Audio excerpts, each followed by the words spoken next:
In 1945, some workers in Egypt accidentally dug into an early Christian tomb. Inside, they found a large jar containing 13 leather-bound manuscripts, which were composed of 48 separate works. Practically all of these works are Gnostic, meaning they teach salvation through mystical knowledge. And one of these manuscripts contains the Gospel of Thomas. In Gnosticism, people are believed to be souls in material bodies. Only through true knowledge can they ascend. And according to this religion, Jesus is the Redeemer who came to communicate that knowledge and liberate man. He communicated this knowledge to selected disciples, one of them being Thomas. In almost all spiritual paths or traditions that are followed, eventually that which is discovered leads to this same ascension. And if these teachings had been placed in the modern Bible, the message may possibly have been clearer and more focused on the power that is held within each person. The Gospel according to Thomas doesn't tell a story. It's a compilation of approximately 114 sayings attributed to Jesus. The opening words of the document read, "These are the secret words which Jesus, the living one, spoke, and Didymus Judas Thomas wrote down. And he said, Whosoever finds the interpretation of these sayings shall never taste death. Let not him who seeks desist until he finds. When he finds, he will be troubled. When he is troubled, he will marvel, and he will reign over the universe." The sayings themselves are not the secret. The secret lies in their interpretation. When you find the true answers, it will trouble you because it goes against most of what you've been taught. And when the truth of it sets in, it will marvel you. And then you will know your power, that you have supreme reign over your life and everything in it, that you truly can experience heaven on earth. The Gospel of Thomas has been eliminated from the Bible, and there are many explanations as to the reasoning. Some religious leaders express that if you read it and compare it to what you see in the New Testament, it's a very different kind of book, presenting a quite different Jesus. They claim that these particular teachings about Jesus mesh with certain philosophical principles that only grew in popularity, but that they aren't necessary to the work of the Bible.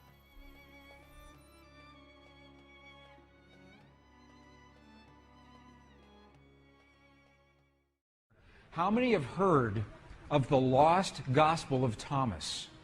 The lost Gospel of Thomas. Some of you have heard of that text. Very, very powerful text. The lost Gospel of Thomas is powerful because it is believed to be the actual words of Jesus as he was teaching those around him how to use the power of human emotion in his life. And if the indigenous people know it, and if the ancient people know it, why don't we know it? What happened to our knowledge? Well, this is a very good question. And the answer is this. In our Western tradition, and when I say Western, I'm assuming that we are of the Judeo-Christian tradition, is what I'm talking about here. There was a time when this field and the language of emotion was part of our tradition. It was in our texts. Until the 4th century, the year 325 AD. In the year 325, something happened. Our texts were edited, and we lost tremendous amounts of information. The Emperor Constantine, in the early Christian church, with the early Christian Bible, had to make decisions. What information do we include? What information do we exclude? And what we know now is that at least 45 books were either completely taken away or tremendously edited into what we call today our Western biblical tradition. And when those edits were made, we lost the information that tells us everything is connected. We lost the information that tells us the language that speaks to this field. We know the information was lost because we are now recovering the information in the Dead Sea Scrolls, in the Nag Hammadi library, in the Coptic texts. This is how we know this information was lost. When we find writings belonging to Jesus that are not recorded in our primary sources, but are consistent with the ones that are, we are inclined to believe that they do indeed come from him. However, when the sayings seem to be a bit inconsistent with other teachings, we are told they have been edited out due to validity, rather than the fact that they are the sacred truth intended to be passed into the hands of all people, but that have only been reserved for a few. Any spotlight on the belief that each person is filled with the same higher power as Jesus, rather than it being an outside force to be feared, would have changed everything we know about life and our entire history. Because we are each different does not make us separate. We are all a part of the same one consciousness, simply taking different forms. Here are some of the sayings of Jesus from the Gospel according to Thomas, and their possible interpretations. Verse number 3. If those who lead you say to you, "See, the kingdom is in the sky," then the birds of the sky will precede you. If they say to you, "It is in the sea," then the fish will precede you. Rather, the kingdom is inside of you, and it is outside of you. When you come to know yourselves, then you will become known, and you will realize that it is you who are the sons of the living Father. But if you will not know yourselves, you dwell in poverty, and it is you who are that poverty. This teaching refers to the consequences of believing that power is outside of the individual. If you believe that this ruling power belongs to someone or something else, then that thing will hold dominion over your life. However, when the realization is made of who we each truly are, the one consciousness that moves through everything, and that all power comes from within, we can live in an ascended and rich way. The kingdom is inside of you, and it is outside of you. You literally manifest your outside circumstances from within. If you will not know yourselves, you dwell in poverty, and it is you who are that poverty. The belief that outside events and people have control over a person's life keeps them from living the richness that is rightfully theirs. They manifest as they believe. Verse 27. If you do not fast from the world, you will not find the Father's domain. If we do not turn away from the things that disturb us and believe in the power within to change all things, we will continue to experience that reality in our lives. Verse 50. If they say to you, "Where did you come from?" say to them, "We came from the light," the place where the light came into being on its own accord, and established itself and became manifest through their image. If they say to you, "Is it you?" say, "We are its children. We are the elect of the living Father." If they ask you, "What is the sign of your Father in you?" say to them, "It is movement and repose." The word light is used to portray the origin of humans. The light is the consciousness of each person, manifested as a physical being. It is the all in all that exists as each individual. Consciousness lives through us as activity and awareness. Verse 77. Jesus said, "It is I who am the light which is above them all. It is I who am the all. From me did the all come forth, and unto me did the all extend. Split a piece of wood, and I am there. Lift up the stone, and you will find me there. This explains that the one consciousness lives within everything. What lives in him also lives within all other things. Verse 113. His disciples said to him, "When will the kingdom come?" Jesus said, "It will not come by waiting for it. It will not be a matter of saying, 'Here it is,' or 'There it is.' Rather, the kingdom of the Father is spread out upon the earth, and men do not see it. We have always had the power within ourselves, but we have lost sight of it. It is not something that we have to wait to experience. This consciousness is already a part of all things, including each person."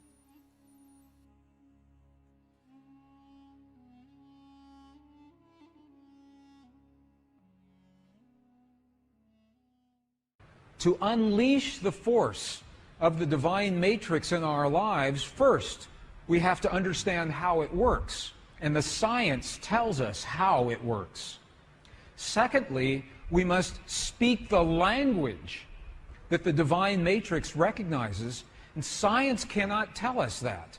That comes from our past, from our culture, from our history, from those who have learned and used this language for thousands of years. So this is what we're doing right now. We're learning what did Jesus and what did the great masters say about this language. Because it's the same whether you're talking Buddhist or Hindu or Christian, pre-Christian traditions. They're all telling us that there is a field of energy and that we have the language to use that field. This is an actual page out of the Gospel of Thomas. So we know that this ancient gospel actually existed. And you can see some of the letters. These are Greek letters. You can actually read some of, if you know Greek, you can see some of the Greek letters right here. In the Gospel of Thomas, two very important keys. This was written right around 300 years after the time of Jesus. In this gospel, okay, so here's what we're doing. We've been in the Buddhist monasteries in Tibet, and they're telling us that that feeling is the prayer, one. Two, that we must feel as if our prayers have already been answered. Okay, and now we're in an Egyptian monastery with the texts that used to be our tradition before they were edited, and we're going to look at the instructions that tell us how to do that. Okay if we do that? Is that good? Okay. Gospel of Thomas. If you have a copy of the Gospel of Thomas, this is verse 106, translated from the Nag Hammadi Library. And if you do not have a copy, it's in our books, and you can go to any library and pick this up. Verse 106. Look at what the Lost Gospel of Thomas says. It says, "When you make the two, thought and emotion, one." So the Gospel of Thomas is talking about thought and emotion. It's saying when you make your thought and your emotion one, look at what happens. You will say to the mountain, "Mountain, move away," and the mountain will move away. It's saying that when you can marry your thought and your emotion into one single potent force, that is when you have the power to speak to the world. Secondly, when you make the two one, what are they talking about? What are the two? Let's go back to our image. The two, thought and emotion. When the two become one in our hearts, we create the feelings in our bodies. When thought and emotion become one, and you'll see how to do that in just a minute. Let's go back to the Gospel of Thomas, another verse. Now this is verse 48. It says almost the same thing. This was so important that it was recorded at least 3 different times in the same Gospel. Look at what this says. If the two make peace with each other in this one house. When Jesus is talking about the house or the temple, what is he talking about? What is he talking about? Precisely you. You are the house. You are the temple. If the two make peace with each other in this house, if thought and emotion become one, if they make peace with each other in this house, look what happens. They will say to the mountain, move away, and it will move away. He's telling us again, in a completely different verse, how powerful it is to marry thought and emotion.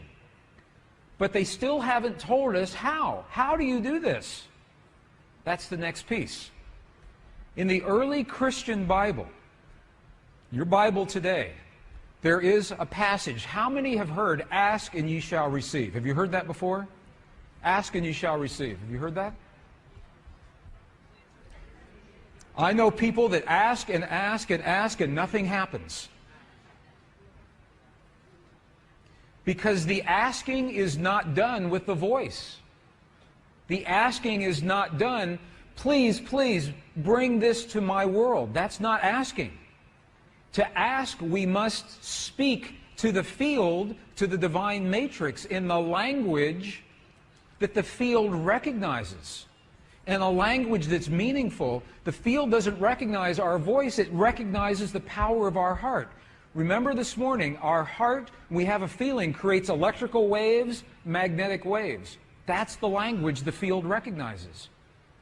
So when you create the feeling in your heart as if your prayer is already answered, that creates the electrical and the magnetic waves that bring that answer to you. In the Bible that you have today, the King James Version, John 16, 23, 24, what you have is the condensed version. You have the edited version. The edited version looks like this. This is the edited version. Whatsoever ye ask the Father in my name, he will give it to you. Hitherto have ye asked nothing in my name. Okay? Ask and ye shall receive, that your joy may be full. Okay, this is the edited version. This is so amazing to me because they took out the two sentences that tell us how to ask. In the 4th century, when the edits happened, they took those two sentences out. Would you like to see those two original sentences?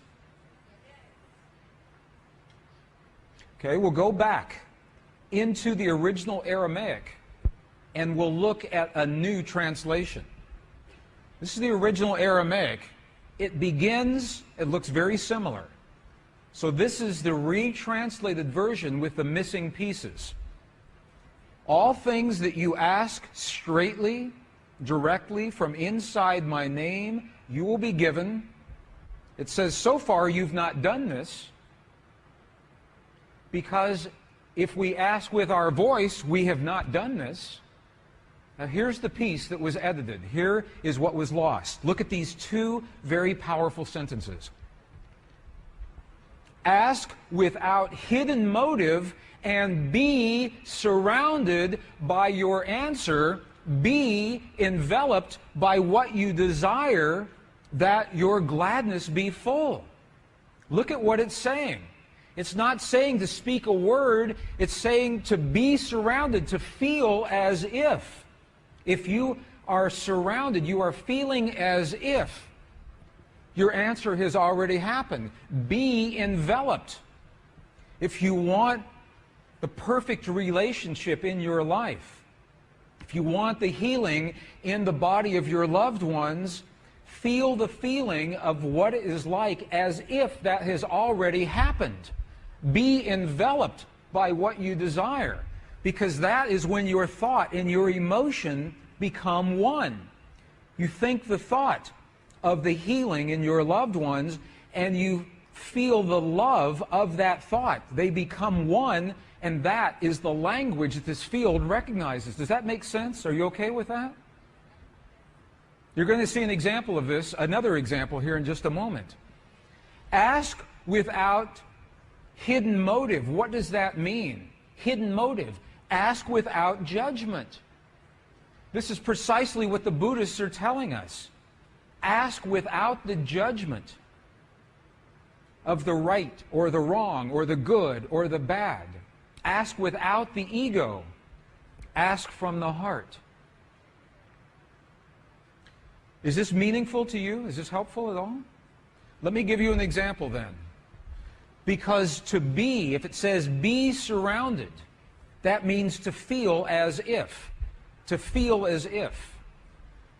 Now, if that sounds too religious, because it's from the Bible, we spoke this morning about Neville, the philosopher Neville, early in the 20th century. His book, The Power of Awareness. Look at what he says. It's the same thing. Neville says, you must make your future dream a present fact now by assuming the feeling of your wish fulfilled to come from the place that it's already happened. Now, this is what those practitioners did with that cancerous tumor. I want to just elaborate on this a little bit. When those practitioners healed the woman with her tumor this morning, they did not judge the cancer as wrong or bad or right or good. There was no judgment.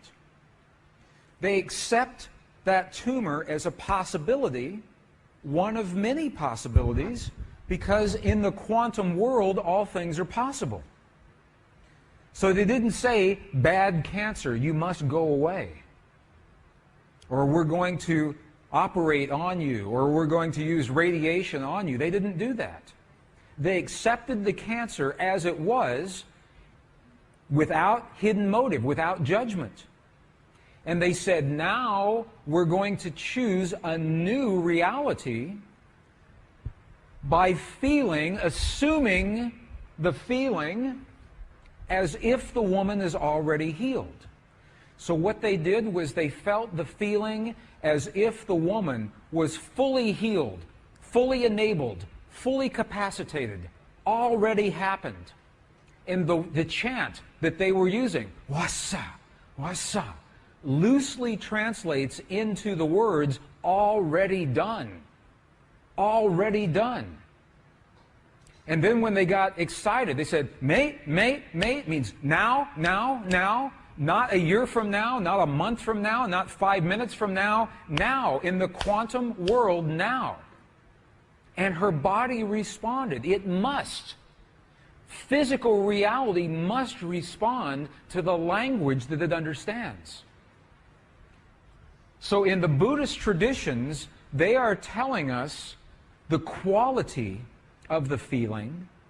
And in the Judeo-Christian traditions, they are giving us the instructions to be surrounded, to be enveloped, how to create that feeling.